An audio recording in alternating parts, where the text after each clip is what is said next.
Pembacaan kebenaran firman Tuhan yang terambil dari Bilangan 34 ayat 1 sampai 29.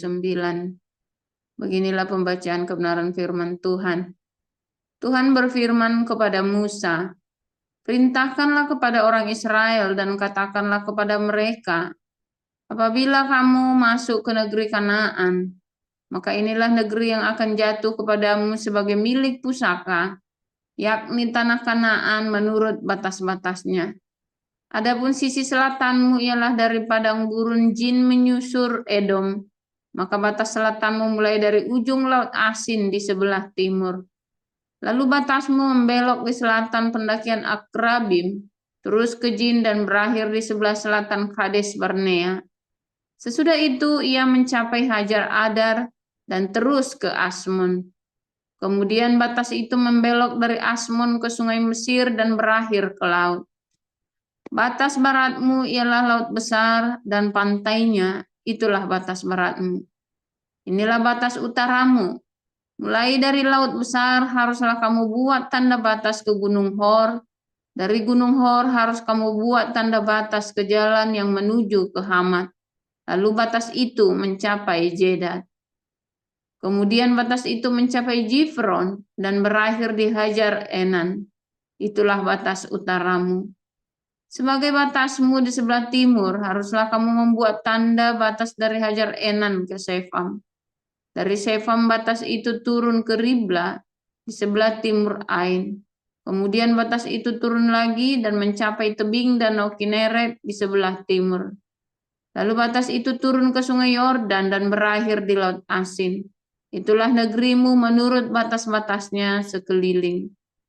Musa memerintahkan kepada orang Israel, itulah negeri yang akan kamu bagi sebagai milik pusaka dengan membuang undi yang diperintahkan Tuhan untuk diberikan kepada suku yang 9,5 itu. Sebab suku Bani Ruben menurut puak-puak mereka dan suku Bani Gad menurut puak-puak mereka telah menerima milik pusakanya. Juga suku Manasye yang setengah itu telah menerimanya. 2,5 suku itu telah menerima milik pusaka mereka di seberang sungai Yordan di dekat Yeriko ke sebelah timur. Tuhan berfirman kepada Musa, inilah nama orang-orang yang harus membagikan tanah itu kepadamu sebagai milik pusaka, Imam Eleazar dan Yosua bin Nun. Lagi haruslah kamu mengambil seorang pemimpin dari setiap suku untuk membagikan tanah itu sebagai milik pusaka.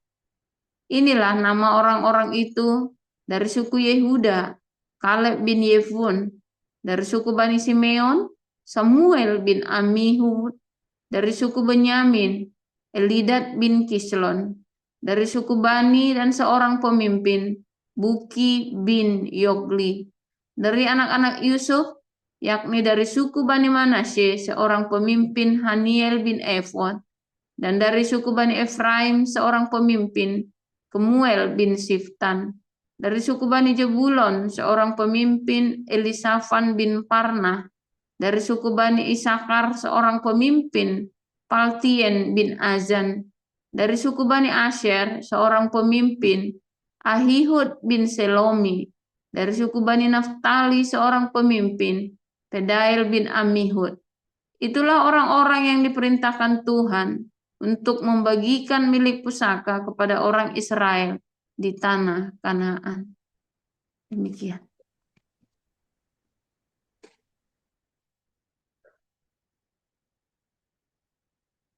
Dua Korintus 10 ayat 1 sampai 18.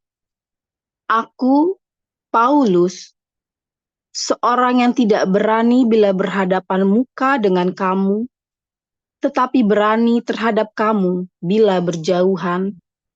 Aku memperingatkan kamu demi Kristus yang lemah lembut dan ramah.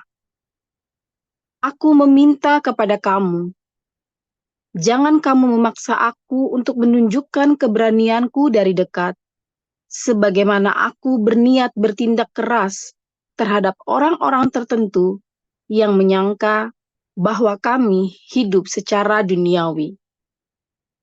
Memang kami masih hidup di dunia, tetapi kami tidak berjuang secara duniawi. Karena senjata kami dalam perjuangan bukanlah senjata duniawi, melainkan senjata yang diperlengkapi dengan kuasa Allah yang sanggup untuk meruntuhkan benteng-benteng. Kami mematahkan setiap siasat orang dan merubuhkan setiap kubu yang dibangun oleh keangkuhan manusia untuk menentang pengenalan akan Allah. Kami menawan segala pikiran dan menaklukkannya kepada Kristus. Dan kami siap sedia juga untuk menghukum setiap kedurhakaan bila ketaatan kamu telah menjadi sempurna. Tengoklah yang nyata di depan mata kamu. Kalau ada seorang benar-benar yakin bahwa ia adalah milik Kristus, hendaklah ia berpikir dalam hatinya bahwa kami juga adalah milik Kristus sama seperti dia. Bahkan, jikalau aku agak berlebih-lebihan bermegah atas kuasa yang dikaruniakan Tuhan kepada kami untuk membangun dan bukan untuk meruntuhkan kamu, maka dalam hal itu aku tidak akan mendapat malu.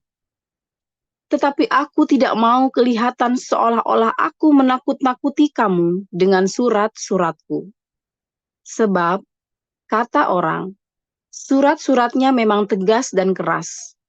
Tetapi, bila berhadapan muka, sikapnya lemah dan perkataan-perkataannya tidak berarti. Tetapi hendaklah orang-orang yang berkata demikian menginsafi bahwa tindakan kami bila berhadapan muka sama seperti perkataan kami dalam surat-surat kami bila tidak berhadapan muka. Memang kami tidak berani menggolongkan diri kepada atau membandingkan diri dengan orang-orang tertentu yang memujikan diri sendiri. Mereka mengukur dirinya dengan ukuran mereka sendiri dan membandingkan dirinya dengan diri mereka sendiri. Alangkah bodohnya mereka. Sebaliknya, kami tidak mau bermegah melampaui batas, melainkan tetap di dalam batas-batas daerah kerja yang dipatok Allah bagi kami yang meluas sampai kepada kamu juga. Sebab dalam memberitakan Injil Kristus, kami telah sampai kepada kamu, sehingga kami tidak melewati batas daerah kerja kami, seolah-olah kami belum sampai kepada kamu. Kami tidak bermegah atas pekerjaan yang dilakukan oleh orang lain di daerah kerja yang tidak dipatok untuk kami. Tetapi kami berharap bahwa apabila imanmu makin bertumbuh, kami akan mendapat penghormatan lebih besar lagi di antara kamu, jika dibandingkan dengan daerah kerja yang dipatok untuk kami. Ya, kami hidup supaya kami dapat memberitakan Injil di daerah-daerah yang lebih jauh daripada daerah kamu, dan tidak bermegah atas hasil-hasil yang dicapai orang lain di daerah kerja yang dipatok untuk mereka. Tetapi barang siapa bermegah, hendaklah ia bermegah di dalam Tuhan. Sebab bukan orang yang memuji diri yang tahan uji, melainkan orang yang dipuji Tuhan.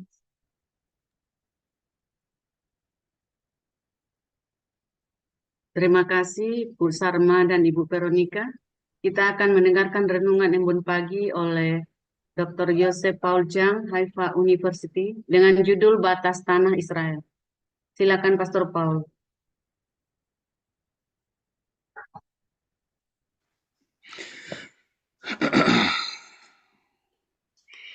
Haleluya, firman Tuhan selalu baru setiap hari ketika kita menantikan Tuhan dengan penuh cinta, saudara ya.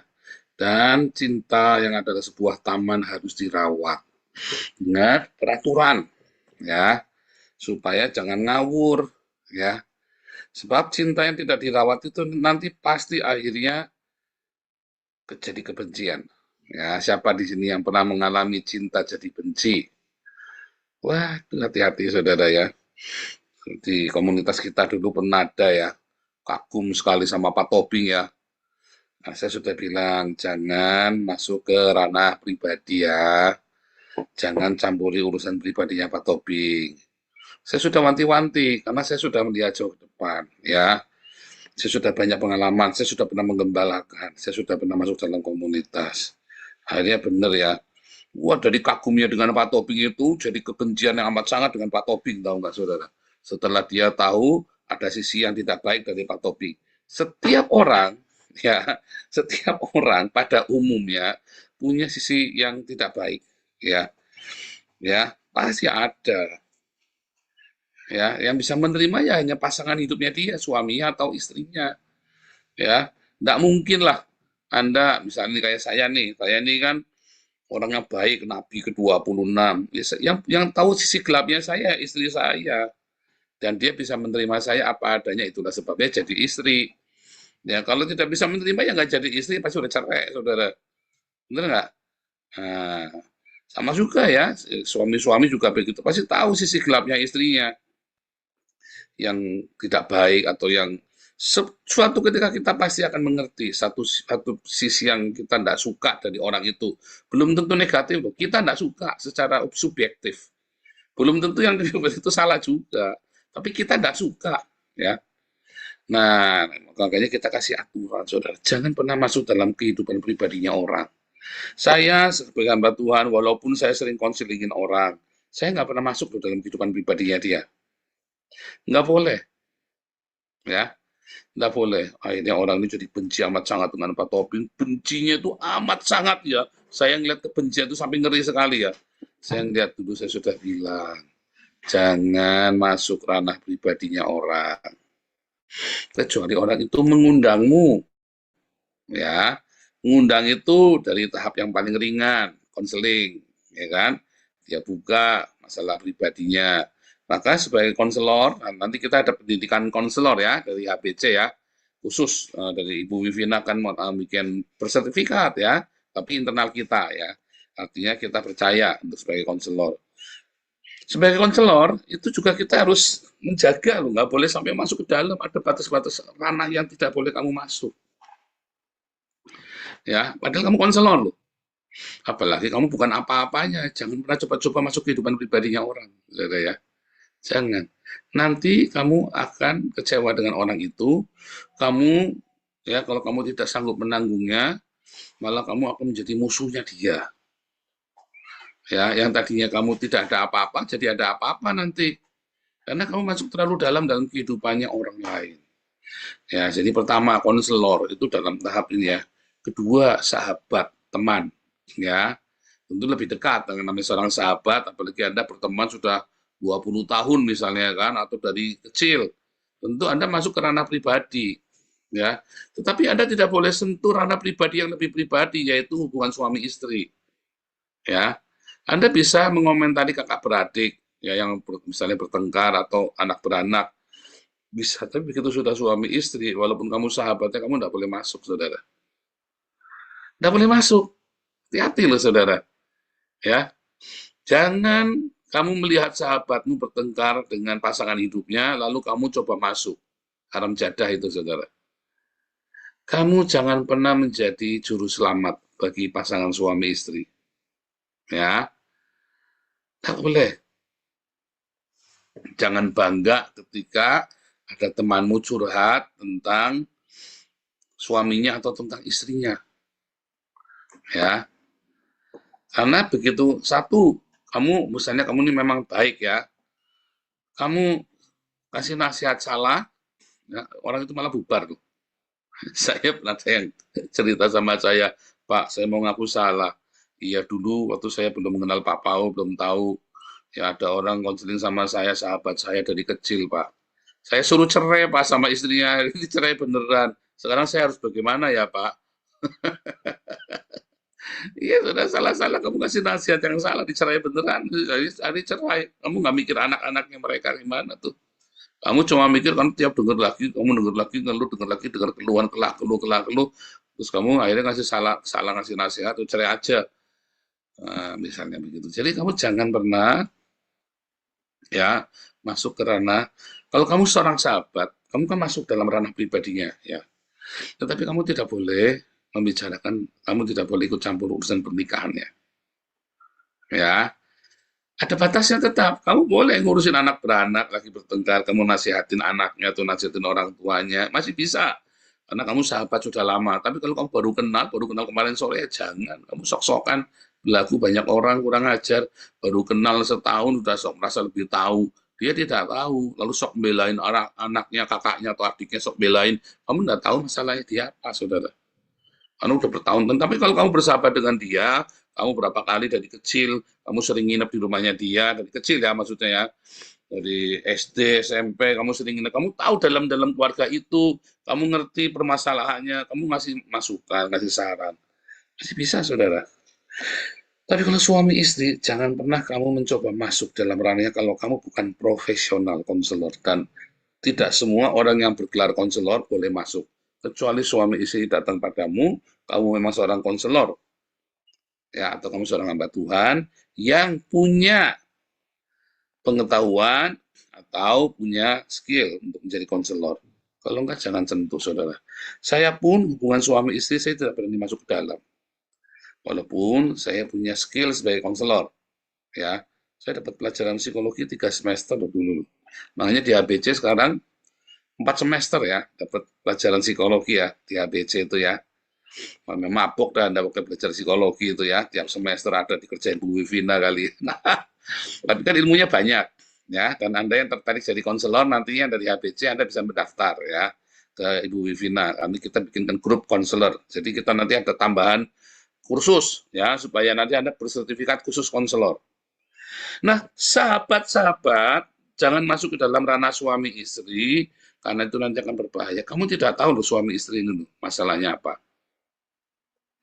Masalah kakak beradik, ya masalahnya uang, harga diri, sakit hati, ya kan? Masalahnya kekecewaan, atau rumil, atau prinsip-prinsip kehidupan yang baru ditemui, karena orang kan makin bertumbuh. Masalah-masalah yang mudah dipahami, saudara. Sesulit apapun mudah dipahami. Ya, bahkan mentoknya masalah incest, diperkosa sama keluarganya sendiri. Ya, tapi masalah suami istri itu ribet sekali loh, saudara. Dia cerita suami istri, dia ngomong, yang dia ngomongkan belum tentu yang itu terjadi loh. Padahal dia nggak bohong, tapi belum tentu itu masalahnya. Karena dia sendiri nggak tahu masalahnya apa. Mungkin dia mendapat perlakuan yang tidak menyenangkan, atau dia tidak suka dengan pasangannya. Yang dimulai dari segala macam. Di kelas apostolik kita ajarin ya, saudara ya. Banyak sekali bekal-bekalnya ya. Dari masalah apa, saudara? Masalah ekonomi. Kamu masalah ekonomi bukan cuma masalah ekonomi nggak punya duit, bukan, saudara. Sama-sama punya duit, gaji suaminya lebih kecil daripada gaji istrinya. Ya, dalam skala tertentu apa-apa nanti jadi masalah. Tapi belum tentu juga. Ternyata nanti ada masalah lain yang menimpa. Misalnya waktu menikah nggak perawan. Padahal dulu janjiannya masih perawan, bohongin. Nah, pusing kan? Padahal yang laki-lakinya juga tak jamin 100% pasti nggak bujang lagi, saudara. Ya kan? Tapi maksa-maksa minta perawan. Nah, itu contoh, itu masalah-masalah di Asia. Ya kalau di Eropa tidak terlalu masalah. Ya, tetapi banyak kompleks ya, saudara ya, ada kompleks. Masalah ketidakpuasan di dalam seks, ya, dan dia kan nggak mungkin cerita. Begitu cerita malah kamu yang kepengen lagi nanti, wah repot, saudara. Ya kan? Itu loh bahayanya. Itu baru sekelumit bahayanya, belum lagi masuk ke dalam-dalamnya. Ternyata si suaminya atau salah istrinya hypersex, atau benar-benar dingin, atau ternyata punya kelainan yang kita nggak ngerti. Ada lagi ya, ternyata ada masalah penyembahan berhala, ada masalah klinik, ada masalah segala macam. Itu, aduh saudara, masalah suami istri itu panjang, lebar, dalam, luas. Ya, tidak ada masalah suami istri yang sepele. Nggak ada, saudara. Itu semua kompleks. Kamunya sudah semangat-semangat, ya, memberikan ini, nggak tahu ya, udah yang-yangan lagi. Oh, sudah yang-yangan lagi, bagus dong. Iya, lagi yang-yangan lagi, tiba-tiba besok sudah cerai. Masalah suami istri itu pusing ya. Makanya jangan pernah masuk ke dalam. Jangan sok-sokan masuk ke dalam, sok nasihati, sok apa. Batas di luar saja. Kasih cinta yang umum, kasih nasihat yang umum. Ya, tapi Anda jangan sok mau jadi juru selamat. Nah, itu namanya batas-batas. Aturan-aturan yang tidak boleh kamu langgar. Saya kalau ada orang ngurusin rumah tangga saya tak marahin, saudara ya. Serius. Karena kamu tidak tahu yang terjadi dengan suami istri ini. Pernikahan itu adalah sebuah mujizat. Kalau kamu tidak bercerai dan tetap bahagia, ya sampai hari matimu menikah itu ya, sampai salah satu meninggal, ya, itu mujizat. Ya, terima, bersyukurlah sama Tuhan. Ya, tapi pernikahan itu adalah sebuah mujizat buatmu dan buat anakmu. Ya, makanya harus dipelihara. Sudah dipelihara aja bisa salah. Sudah dipelihara aja salah obat bisa salah, ya kan? Pernikahan itu sebuah mujizat. Makanya kamu tidak mungkin kamu lepas dari cintanya Tuhan Yesus. Begitu kamu lupa, lepas, kamu nyeleweng dikit otakmu, oslet, bisa bubar, saudara. Ya bisa bubar. Tetapi kalau cinta itu kamu bangun terus setiap hari di dalam Tuhan Yesus, ya maka akan makin kuat, makin kuat. Makanya kamu tidak boleh lengah sehari pun. Tidak boleh kamu meremehkan sehari pun. Ya, saya bukan pakar pernikahan. Nanti saya lagi menghubungi beberapa teman ya, supaya kita punya sesi khusus ya. Bahkan kita bisa bikin beberapa paket ya, retreat untuk pernikahan, baik di Indonesia maupun di luar negeri. Nah, saya sedang memikirkan, tapi itu nanti rencana jangka panjang. Dan nanti kalau Bu Wivina sudah siap, dan teman-teman tim semua sudah siap, nah itu penting ya, saudara ya, retreat untuk pernikahan, untuk pasutri itu penting. Masalahnya banyak sekali. Nah, batas-batas juga banyak ya. Jadi tadi ya, dari cerita awal ya, bahwa Anda jangan pernah masuk ke ranah pribadinya orang. Ya, intinya begitu. Karena apa?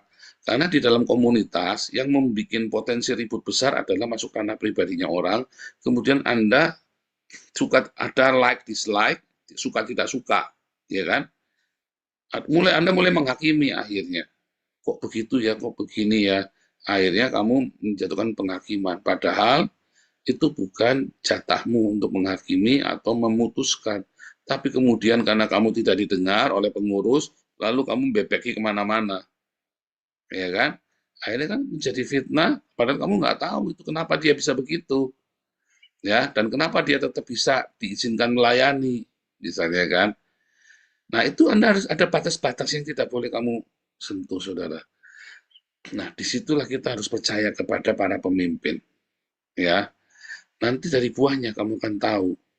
Ya, nggak bisa kamu baru sekali kenal sama kita, terus kamu, kok begitu, terus kamu menghakimi, terus kamu langsung bebeki kemana-mana, hati-hati malah kamu nanti yang salah lagi. Ya kan? Intinya kalau ada orang lagi diproses sama Tuhan, jangan pernah kamu ganggu dia. Nanti kamu malah berurusan sama Tuhan yang punya. Ada batas-batas yang tidak boleh kita langgar.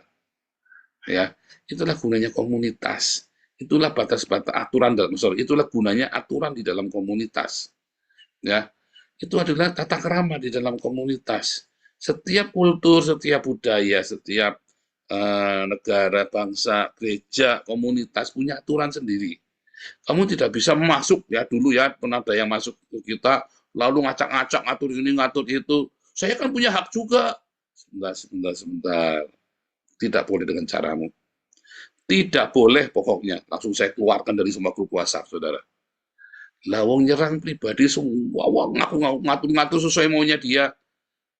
Ya, ini kan dosa, ini nggak dosa. Siapa yang bilang itu dosa? Ya, tapi nanti itu pengalaman pribadi saya, itu kan kamu, belum tentu dia begitu. Nah, itu ya. Pernah ada itu ya, nyerang-nyerang pribadi begitu. Saya keluarkan dari grup WhatsApp. Ya, semua dari grup dia boleh tetap di sini, tapi kamu tidak boleh masuk. Karena dikejar ya. Orang kalau sudah nggak suka sama orang, dikejar orangnya ya. Langsung saya keluarkan dari grup WhatsApp, saudara ya. Ngaco nanti. Nah, itu aturan-aturan dalam komunitas. Kamu harus hati-hati, saudara ya. Kalau kamu begitu bentrokan ada sesuatu, tiap hari doa pagi, makanya saya selalu mengingatkan, jaga privasinya orang. Anda nggak boleh turut campur. Ya, jangan menghakimi. Ya kan? Dia pergi selalu saya ingatkan di dalam komunitas jangan saling menyerang satu sama lain. Ya, belum tentu yang kamu kira itu yang kamu seperti yang kamu kira. Ya, tetapi saya selalu menampung kalau ada laporan, ya, tanpa saya menghakimi orang. Oke, saya terima tampungan itu. Saya tetap bisa nampung. Nah, masalahnya belum tentu orang menerima yang kamu laporkan. Ya, belum tentu, saudara. Sehingga hati-hati, jangan pernah kamu melebihi batas-batasmu. Ya, jangan pernah kamu melampaui hal-hal yang di luar wewenangmu. Tapi kalau saya selalu menerima masukan dari orang-orang tertentu ya, yang saya percaya ya. Karena tentu saja orang-orang ini kan sebagai penatua, saya harus percaya dia. Tetapi itu pun saya tidak akan langsung menghakimi. Biasanya saya tunggu, saya nanya-nanya. Nah, kalau dalam proses diam ini, Anda jangan terus bebeki, Anda jangan terus gerak. Kalau lagi masa diam itu artinya itu sedang dikerjakan, tidak mungkin kita tidak melakukan sesuatu. Kita pasti selalu melakukan investigasi kalau ada sesuatu yang negatif ya. Tetapi begitu Anda nyerang sana, nyerang sini, Anda yang biasanya kita keluarkan, saudara. Ya, lihat, karena saya ngomong ini karena komunitas kita makin bertumbuh ya. Jadi hati-hati. Begitu Anda yang bebeki, biasanya Anda yang tak keluarkan dari komunitas. Supaya jangan jadi toksik. Ya, ada batas-batas ya, kamu boleh laporan ke kita. Tapi kamu laporan ini, ada 100 orang kamu laporin semua, saudara. Kamu wasin sama aja, kamu pengumuman. Radio masyarakat, radio bodol, kamu. Ya jangan juga. Kamu tahu ini ada orang berzina. Ya, nggak usah. Belum tentu itu berzina loh. Ya, belum tentu. Ya, kamu bisa laporan ke salah satu penatua, pengurus. Ya, tapi semua orang kamu laporin. Ya, namanya kamu bukan laporan. Itu namanya kamu lagi ember, kamu itu namanya. Itu hati-hati ya. Hal-hal seperti di dalam komunitas ada batas-batasnya. Ya, terutama kalau Anda memasuki ranah suami istri, Anda hati-hati loh, saudara. Jangan pernah nyampurin. Ya, Anda suami istri yang ada orang terus kemudian nyampuri hidupnya Anda keberatan, Anda boleh komplain loh, saudara ya. Jangan merasa tertuduh ya. Jangan ada orang menghakimi kamu lalu merasa terusik begitu ya. Jangan, saudara, bodoh kamu. Kalau ada sesuatu yang nggak beres, ada orang menghakimi kamu. Contoh kemarin ya di TikTok ya, tiba-tiba ada orang tidak dikenal, Pak Paul, saya boleh kritik Pak Paul nggak? Saya bilang nggak boleh. Wah, Pak Paul anti kritik, bodoh amat. Ya kan? Emang gua pikirin, Anda kepikiran kalau gitu kan? 90% dari kita itu, kalau ada masukan kritik itu kan pasti kepikiran. Kalau saya, dulu kepikiran. Dulu. Tapi setelah saya mengerti, saya enggak, saudara. Mau kritik boleh nggak? Nggak boleh. Saya nggak kenal kamu nggak kenal saya. Ngapain kamu kritik-kritik saya? Kamu nggak kenal saya juga. Saya juga nggak kenal kamu. Tapi kalau yang kritik saya itu Bu Mantu atau Pak Iman, sebentar. Maksudnya gimana Pak? Tak dengerin, saudara. Pak David kritik saya ya tak denger, saudara. Willy kritik saya ya tak dengerin. Tiba-tiba orang tak dikenal, Pak saya mau kritik ya Pak. Nggak boleh. Kamu siapa? Kritik-kritik saya kenal aja enggak. Nah, Anda juga begitu, ya. Anda masuk tiba-tiba ada orang di situ komunitas ini kritik kamu ya, ya. Anda boleh dengar, tapi jangan kepikiran, dipertimbangkan saja. Anda boleh, kalau Anda merasa itu baik, lakukan. Kalau Anda merasa itu mengganggu, kamu coba bicarakan dengan satu teman yang lain atau salah satu pengurus. Apa betul saya kalau pakai lipstik nggak boleh? Misalnya kan, ada yang kritik Anda gara-gara pakai lipstik misalnya. Oh malah dianjurkan kok. Siapa yang bilang? Itu Pak David sama itu kan kemarin lagi meeting dianjurkan supaya seger, supaya jangan kelihatan kucel. Kan begitu misalnya. Ternyata boleh malah dianjurkan. Nah, misalnya begitu ya. Yang enggak boleh apa? Yang enggak boleh pakai kaos kutang sama cuma pakai BH doang.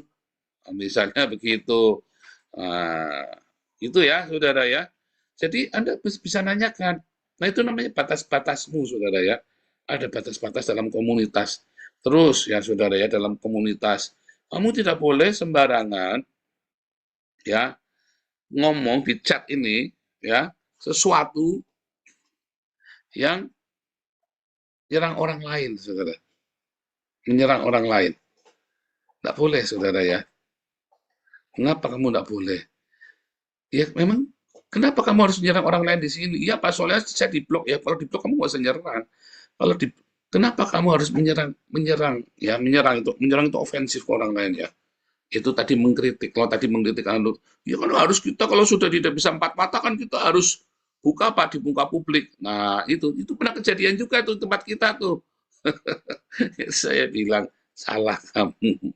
Kalau kita diem, kita itu lagi menginvestigasi, lagi pengen tahu salahnya di mana. Jangan langsung kamu open buka, kalau sudah buka di publik itu kamu mempermalukan dia, dan ternyata kamu salah kan malah. Ya kan orang boleh-boleh salah saja. Ya kamu salah, dia sudah. Kamu salah cuma minta maaf, dia yang nangis-nangis darah itu saudara, yang sudah kamu maki-maki itu, yang sudah kamu kritik dengan bahasa yang tidak baik itu, dan nangis darah. Nah, kamu ngomong mah tinggal minta maaf, kan harus memaafkan gundurmu peang. Bukan masalah sudah minta maaf. Kamu ngucap, orang itu sudah sakit hati saudara. Ya, sudah sakit hati, sudah malu. Mungkin dalam beberapa hal kamu mengucapkan fitnah malah, ya kan? Akhirnya kan kita jadi saling menuduh kan. Kenapa sih kamu kudu mengungkapkan boroknya orang di muka publik? Emang kamu rugi apa sih? Emang kamu rugi apa dengan dia? Nah, kecuali kamu dirayu-rayu, pegang-pegang tangannya, kamu langsung laporan sama kita. Ya orangnya kalau memang kita lihat cek benar, langsung kita umumkan ya, hati-hati orang ini dicabul. Misalnya begitu ya. Kita langsung tuh umumkan. Tetapi kalau itu tidak ada kaitannya denganmu, hanya urusan dengan orang lain, kamu, kecuali itu kaitannya dengan kamu, langsung kamu berinteraksi. Ya, misalnya ada seorang ibu tiba-tiba nelpon suami kamu terus tiap hari. Kamu boleh tuh komplain sama kita, nanya, ini kenapa sih? Ya, selalu nih telepon-telepon suamiku sama dia. Nah, Anda boleh ngecek, dan belum tentu seperti yang Anda pikir, ya kan? Walaupun tetap sebaiknya ya Anda kenal gini, Anda tidak tahu loh, Anda nggak pernah kenal loh. Balik lagi ya, saya ketemu pembantu aja baru kemarin saudara ya, 2 minggu itu ya, tapi cukup intensif dengan pembantu Bu Lianti, Bu Marjuni. Nah itu juga penting ketemu kopi darat. Tapi ingat ya, Anda tidak saling kenal loh di sini loh, dan saya tidak kenal loh dengan masing-masing dari kalian. Jadi jangan berpikir orang yang sini bahkan sudah khotbah Pak, belum tentu baik, saya nggak kenal. Di kita kenapa boleh khotbah? Kalau kamu sudah selesai kelas apostolik, maka kita wajibkan khotbah. Jadi yang khotbah itu belum tentu orang baik, saudara. Wah, bukan orang baik kok disuruh khotbah. Emang saya siapa bisa menghakimi? Kita punya aturan di dalam komunitas, ya. Nah, kalau Anda yang merasa hidupmu tidak baik, kamu masih berzina ke Alexis, kamu masih tidak benar hidupnya, ya kamu bilang Pak, jangan dulu Pak, itu ya, Bu Ana jangan dulu, saya masih apa misalnya kan, tanya saya masih banyak Pak, atau Pak saya masih nyakitin orang Pak, misalnya kan, nah, begitu ya saudara. Jadi semua yang sudah selesai kelas apostolik kita kasih jadwal khotbah pasti dengan sendirinya, ya semua tanpa terkecuali. Kalau sudah selesai kelas apostolik, ya kita kasih jadwal khotbah, kita tanyain sama dia, kamu mau khotbah? Nah, tapi kita selalu bujuk supaya mau. Tapi ada beberapa yang menolak, tahu diri. Pak, jangan Pak, saya masih menyerang orang lain ini Pak, saya masih ada pergumulan yang belum selesai. Gitu. Anda harus ngomong juga ya. Jangan sampai Anda lagi khotbah tiba-tiba ada yang, wah tadi malam baru berzina sama saya, baru bawa lari istri saya, atau baru bawa khotbah baru bawa suami saya itu tadi malam. Ya repot, saudara, hati-hati juga ya. Anda tahu kan resikonya tampil di muka umum kan, ya. Jadi semua ada aturannya, ya. Dan selalu utamakan cinta kasih di dalam solusinya, saudara. Jangan pernah utamakan pokoknya musuhan, pokoknya aku kudu menang. Hati-hati, nanti kamu ya menjadi salah satu pengkhianat di masa antikristus. Ya, jadi kamu jangan merasa kamu kudu menang, kamu kudu benar. Ya, yang selalu kita cari adalah solusinya. Sebab kalau sudah ada solusi di dalam konflik, maka siapa yang salah sudah nggak penting, saudara. Nggak adil dong, Pak. Ya itu kan kata kamu nggak adil. Kalau kamu masih mau ngejar-ngejar yang begitu, berarti kamu jangan-jangan belum lahir baru loh. Kalau Anda selalu ingin menghukum orang yang menyakitimu, ya kan? Itu urusannya dia dengan Tuhan. Tugas kita adalah mengampuni dan mencari solusi cepetan. Ya, tugas penghukuman itu bukan punya kita, urusannya Tuhan. Ya, jangan lewati batas-batas layanan kita, komunitas kita. Jangan lewati, ada aturannya semuanya. Jangan pernah kamu langgar. Kalau kamu langgar, nanti kamu rusak. Kamu rusak komunitas. Kita aja nggak rusak, kamu rusak sendiri. Akhirnya kamu nggak tahan sendiri. Karena apa? Karena kita punya sistem lagi. Bagaimana cara mengatasi biang kerok? Ya, kita juga punya sistem juga, ya. Nah, itu pun kita pikirkan bagaimana kalau ada seperti itu. Ya, saudara, semoga kita semua bisa tetap saling merendahkan hati, ya, saling melayani, ya, bukan basa-basi, benar-benar, ya, dan kita tidak menghakimi, melainkan kita saling mensupport satu sama lain. Dan paling penting jangan kepo, jangan rese, ya. Yang penting ada cinta dan ada solusi, ya. Tuhan Yesus memberkati.